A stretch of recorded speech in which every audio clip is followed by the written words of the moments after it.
আসসালামু আলাইকুম আরহামতুল্লাহি ওবারাকাত। রমজান বুঝতে হলে বা রোজা বুঝতে হলে আগে ধর্ম বোঝা দরকার। কারণ ধর্ম যদি না চিনেন তাহলে কিসের ধর্মের নামাজ, রোজা, হজ, জাকাত ইত্যাদি। আসুন সর্বপ্রথম ধর্মটা চিনুন। ধর্ম চেনার জন্য কোরআনে সূরা রুমের 30 নম্বর আয়াতে স্পষ্ট বলে রেখেছেন, নারী পুরুষের প্রকৃতি যা আল্লাহ প্রদত্ত বা আল্লাহরই প্রকৃতি, যা এশ নারী পুরুষের যে এশকের মাধ্যমে মানুষ সৃষ্টি হয়, সেই এশকে প্রকৃতি বা ধর্ম বলা হয়েছে। আয়াতটা ভালো করে দেখে নিজের বুদ্ধিমত্তা খাটিয়ে বিচার বিশ্লেষণ করবেন। তো এই হলো ধর্ম। তো ধর্ম হইলেন কি? আপনারই দেহের প্রকৃতি বা এশ। আর এই এশকের মধ্যে, অর্থাৎ এই নারী পুরুষের মধ্যে যত ধর্মাদি, এই ধর্মচক্রকে পালন করার জন্যই মহান রব যুগে যুগে নবী রাসূলগণ প্রেরণ করেছেন, যারা আপনারা যা বুঝেন না, জানেন না, তা বুঝাবেন, দেখাবেন। এটাই কোরআনে স্পষ্ট সাক্ষ্য রেখেছেন। এখন আসুন, এই রমজান মাস আসলে এই আরবি মাস, এটাকে রমাদান বলছেন না। যদি এই রমজান বা রোজা সম্বন্ধে যে আয়াতগুলি কোরআনে দিয়েছেন তা সূরা বাকারার 183 নম্বর আয়াত থেকে, আবার মা মরিয়ম যে খেয়ে রোজা রেখেছেন তার প্রমাণ সূরা মরিয়মের 26 নম্বর আয়াত। দেখবেন, মানুষের কথায় দৌড় দেন না, কানে হাত না দিয়ে ছেলের পিছিয়ে দৌড় দেবেন না। তো মা মরিয়ম যদি খেয়ে রোজা থাকেন, তাহলে আপনার জন্য না হয় কেন? আপনি কেন উপবাস থাকবেন? তাহলে 83 নম্বর আয়াতে কি বলছেন? হে বিশ্বাসীগণ, তোমাদের উপর সিয়াম ফরজ করা হয়েছে, যেভাবে ফরজ করা হয়েছিল তোমাদের আগের লোকদের উপরে। তাহলে এই কোরআনের আগের লোক যারা আছে তাদেরও এই রোজা ছিল, অর্থাৎ বিরত ছিল। তো কি বিরত? ধর্ম যেখানে পাচ্ছেন নারী পুরুষের, তো নারী পুরুষের কখন কোন জায়গায় সম্পর্কের কি বিরতি থাকতে হবে, সেটাই আসলে সিয়াম। তো এই সিয়াম পালন আগের ভিডিওতে দেখেছি আপনাদের, অর্থাৎ বাচ্চা প্রসবকালীন সময় স্বামী স্ত্রীর একত্রিত হওয়ার বা মৈথুন করার থেকে বিরত থাকাকে সিয়াম দেখাচ্ছে। তো এখন বলবেন যে আবার এই সিয়ামের মাসে নারী পুরুষ একত্রিত হওয়ার কথা বলেছেন, যা সূরা বাকারার 187 নম্বর আয়াতে। আবার 88-89 আয়াতে চন্দ্রের কথাও বলেছেন, পাশাপাশি এতিমের কথাও বলেছেন। তো বিশেষ করে একজন মেয়ে যখন বাচ্চা প্রসব করেন, বিশেষ করে প্রথম বাচ্চা, তখন কিন্তু সে এতিম হয়ে যান। সে নিজেকে অসহায় মনে করেন যে তার এই ধর্মচক্রের অঙ্গাদি বিনষ্ট হয়ে গেছেন, তাই সে ভীত থাকে। তাই আল্লাহর নির্দেশ যে তোমরা জাস্ট শুধু মৈথুনটা বিরত থাকো, কিন্তু তোমরা একে অন্যের কাছাকাছি হও, একে অন্যকে মহব্বত করো। কারণ মহব্বতই হলো ধর্ম, এশকে হলো ধর্ম। মহান রব্বুল আলামিন পৃথিবীতে যা কিছু মানব জাতির জন্য সৃষ্টি করেছেন তা নারী পুরুষের জন্য, আলাদা করে পুরুষের জন্য শুধু নয় বা নারীর জন্য শুধু নয়। আর এই চিন্তাটা যদি ধর্মরাশি বা ধর্মচক্র থেকে বেরিয়ে যান, তাহলে আপনি বিভিন্ন দিকে চলে যাবেন। তো সুতরাং ধর্মচক্রকে কেন্দ্র করে ধর্মের কার্যাদি বিচার বিশ্লেষণ করবেন, তাহলে আপনি নিশ্চিত ধর্মের ভিতরে থাকবেন, না হলে আপনি পথভ্রষ্ট হবেন। তো যেখানে বলা হয়েছে এই যে সেহরি এবং ইফতার, কি সন্ধ্যা থেকে শুরু করে ফজর পর্যন্ত, অর্থাৎ সূর্যের আলো যতক্ষণ না দেখা যায় ততক্ষণ পর্যন্ত। আচ্ছা, এখন আপনি চিন্তা করুন তো, আমরা পৃথিবীতে যে যেখানে বসবাস করি না কেন, সারাদিন রিজিকের অন্বেষণে কার্যাদি শেষ করে সন্ধ্যায় আমরা বাড়ি ফিরি। তো বাড়ি ফিরে আপনি দেখতেছেন আপনার স্ত্রী সেই বাচ্চা নিয়ে এতিম হয়ে আছেন, আর সেহরি দিয়ে অর্থাৎ ইফতার দিয়ে শুরু করেন, অর্থাৎ তার কাছে যান, তাকে মহব্বত করেন, তাকে জড়িয়ে ধরেন, তাকে নিয়ে রাত্রি যাপন করেন। এই নির্দেশই দিয়েছেন, তোমাদের স্ত্রীদের কাছে গমন করো। গমন করার অর্থ কিন্তু শুধু মৈথুনই বোঝান নাই, অর্থাৎ গমন করার অর্থ যাওয়া। কোথায়? আপনার স্ত্রীর কাছে যাওয়া। কারণ বাস্তবতায় আমার এই আলোচনাটা হয়তো একজন নারী সবচেয়ে উপলব্ধি করবেন, কারণ যাদের বাচ্চা হয়েছে, প্রথম বাচ্চা হওয়ার পরে তারা কত মানসিকভাবে ভেঙে পড়ে।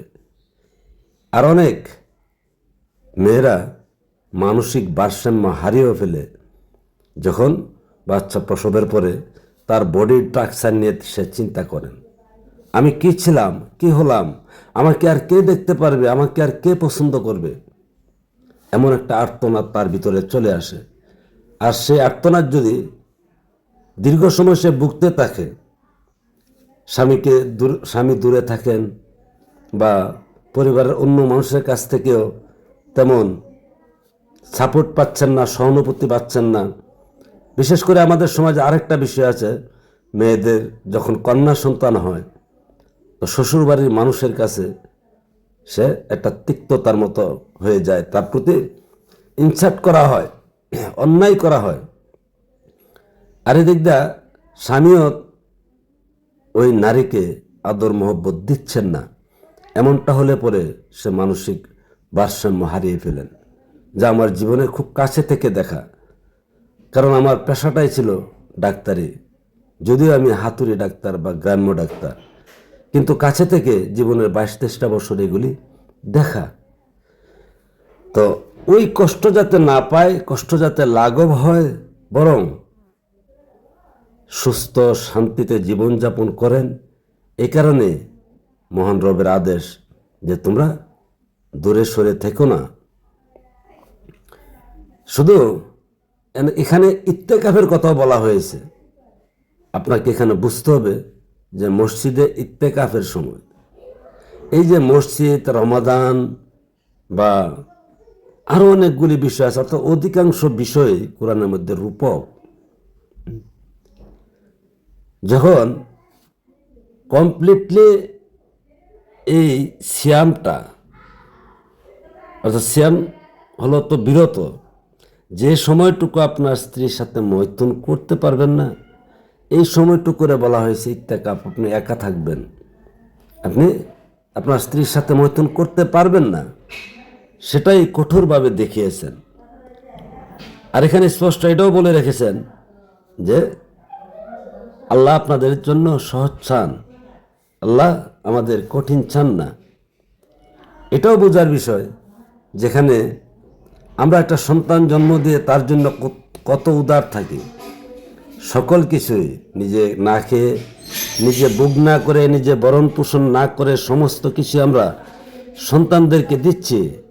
আর মহান রব, যিনি অবিনশ্বর সৃষ্টির মালিক, উনার আমাদের প্রতি দয়া নেই, অথচ উনি আমাদেরকে আউশ করে, মহব্বত করে, প্রেমের মাধ্যমে যে সৃষ্টি করেছেন, এই প্রকাশ দিয়েছেন, সেখানে কি করে মনে করেন যে সেই মহান সৃষ্টিকর্তা আপনার জন্য নিষ্ঠুর, নির্দয়? যদিও 99 নামের মধ্যে একটা নাম আছেন ওয়াহিদুল কাহার, শুধু বিচারের সময়। এই বিচার তো আমরাও আমাদের সন্তানদের করি। কিভাবে করি? যদি কোনো সন্তান অন্যায় অনাচার করে, তখন আমরা কি সন্তানকে বিচার করি না?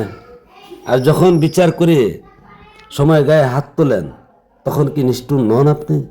নির্দয় নন? আর এই নির্দয়টা তো হচ্ছেন আপনি আপনার সন্তানের কল্যাণের জন্য, উন্নতির জন্যে, যার কারণে অর্থাৎ তার মধ্যে যাতে অন্যায় অনাচার আচরণ না থাকেন। তেমনইভাবে মহান সৃষ্টিকর্তা আমাদের প্রতি ওয়াহিদুল কাহার হন, বিচার করেন যদি আমরা অন্যায় অনাচার পথে যেতেই থাকি। তাহলে মূল আলোচনা হলো এই যে এখানে কি বলেছেন, এতিমদের হক যাতে নষ্ট না করি। তো এতিম কি সবার জীবনে আছেন? এখানে এতিমের কথা কেন বলা হলো? অর্থাৎ প্রত্যেকেই যারা বিয়ে করেন আর যাদের বাচ্চা হচ্ছেন তাদের স্ত্রী যে এতিম অবস্থায় হয়ে যান তখন, অর্থাৎ সিয়ামের সময়, এটাই এখানে বুঝিয়েছেন। আবার সূরা বাকেরার 189 নম্বর আয়াতে বলেছেন, তারা তোমাকে চাঁদসমূহ সম্পর্কে প্রশ্ন করে, বলো তা মানুষের হজের জন্য সময় নির্ধারক। আর ভালো কাজ এটা নয় যে তোমরা পিছন দিকে দিয়ে গৃহে প্রবেশ করবে, কিন্তু ভালো কাজ হলো যে তাকওয়া অবলম্বন করবে। তো এই যে এখানে গৃহে প্রবেশ করার দরজার কথা বলেছেন, সামনে দিয়ে যাবেন না পিছনের দিক দিয়ে যাবেন। তো আর চাঁদ সম্বন্ধে যে কথা বলেছেন, স্বভাবত সকল সাধক যারা আছেন তারা জানেন নারীদের এই চক্রকে, প্রিয় চক্রকে চাঁদ বলা হয়। তো যতক্ষণ পর্যন্ত আবার চাঁদ না ওঠে ততক্ষণ পর্যন্ত এই সিয়ামের অর্থাৎ বিরতের সময়, তাও নির্ধারিত করা না একটাই কারণ তার সুস্থতার উপরে নির্ভর করে কতদিনে সে সুস্থ হন, অর্থাৎ স্বামী স্ত্রী ইবাদত করার মতো উপযুক্ত হন, সেই সময়টুকু পর্যন্ত বলা হচ্ছে। আবার তাও দেখতেছেন আগের ভিডিওতে আলোচনা করা আছে, তোমরা খাও পান করো, অপচয় করো না। কোথায়? নামাজের মধ্যে। যা আমাদের দেশের মোল্লা মৌলবী পীর ফকিররা নামাজের মধ্যে যে খাও পান করো, অপচয় করো না, এটা নিয়ে কোনো কথা বলেন নাই। কারণ এই সমস্ত জিনিসগুলি খেয়াল করলে তারা যা করতেছেন, তারা যে ভুল করতেছেন, ভ্রান্ত করতেছেন, কোরআনের মতে নয় বা কোরআনের পথে নয়, তা স্পষ্ট হয়ে যায়। তাই এই সমস্ত বিষয়গুলি তারা গোপন করে যান। তাহলে এখানে আবার পাচ্ছেন সূরা বাকেরার এই 187 নম্বর আয়াত, যা সিয়ামের বর্ণনা দিতে গিয়ে এখানেও কিন্তু বলেছেন তোমরা খাও এবং পান করো, অর্থাৎ আর আহার করো ও পান করো যতক্ষণ না ফজরের সাদা রেখা কালো রেখা থেকে স্পষ্ট হয়। অর্থাৎ এখানের এই যে খাও পান করো, ফজরের সাদা রেখা কালা রেখা থেকে স্পষ্ট হয়, অর্থাৎ সন্ধ্যা থেকে সারা রাত্রে আপনি আপনার স্ত্রীর সাথে মহব্বত করে যান। এই মহব্বত করায়, আলিঙ্গন করায়, একে অন্যকে ভালোবাসায় এখানে খাও পান করা বুঝিয়েছেন, বা সেহরি এবং ইফতারও বুঝিয়েছেন। কারণ সন্ধ্যা থেকে রাত্রি পর্যন্ত সিয়াম পূর্ণ করো এই নির্দেশও দিয়েছেন। তো সবচেয়ে মূল বিষয় হলো ধর্ম মানুষের, ধর্ম পালন করবে মানুষ, আর সে পালনীয় সত্তা, শক্তি, বস্তু সকল কিছুই মানুষের মধ্যে। আর মানুষ মানে নরনারী, আর যেখানে নরনারীর শান্তি নেই সেখানে ইসলাম ধর্ম নেই। তো প্রিয় বন্ধুগণ, আল্লাহর বার্তাগুলি আমি প্রচার করতেছি, যাদের ভালো লাগে, বুঝতে পেরেছেন আপনিও আল্লাহর বার্তার প্রচারে প্রকাশে সহযোগী হন। আল্লাহর রাজি খুশির জন্যে নারী পুরুষ বা স্বামী স্ত্রীর মধ্যে ইবাদত বন্দেগী করুন। এছাড়া আমরা পৃথিবীতে সৃষ্টি হয়নি, প্রেম ভালোবাসা নেই, সুখ শান্তি নেই, স্থায়িত্ব নেই। তো ভালো লাগলে আপনি ফেসবুক বা ইউটিউব যেখান থেকে দেখুন, আপনার বন্ধুকে শেয়ার করে এদেশ থেকে ধর্মান্ধতা উঠিয়ে দিন। আপনি পারেন, আপনার নিজে মেনে অন্যকে যাতে মানতে পারে সেইটুকু বোঝার জন্য এই ভিডিওগুলি শেয়ার করবেন। তাহলে আপনার চতুর্পাশে আপনার আত্মীয় স্বজন, ভাই বেরাদর যারা আছেন, অর্থাৎ ধর্ম না চেনার কারণে যে আযাব ভুগতেছেন, এই আযাব থেকে তারা মুক্তি পেতে পারে। আজ না হয় কাল সত্য প্রকাশ হচ্ছে, সত্য প্রতিষ্ঠিত হবে, হয়তো আরও অনেক বছর যেতে পারে। এই মিথ্যা ধর্ম দিয়ে, অর্থাৎ ধর্মের এই মিথ্যা আচরণ দিয়ে এই জাতিকে আটকে রাখতে পারবে না। আল্লাহ সহায়, আপনার মঙ্গল হোক।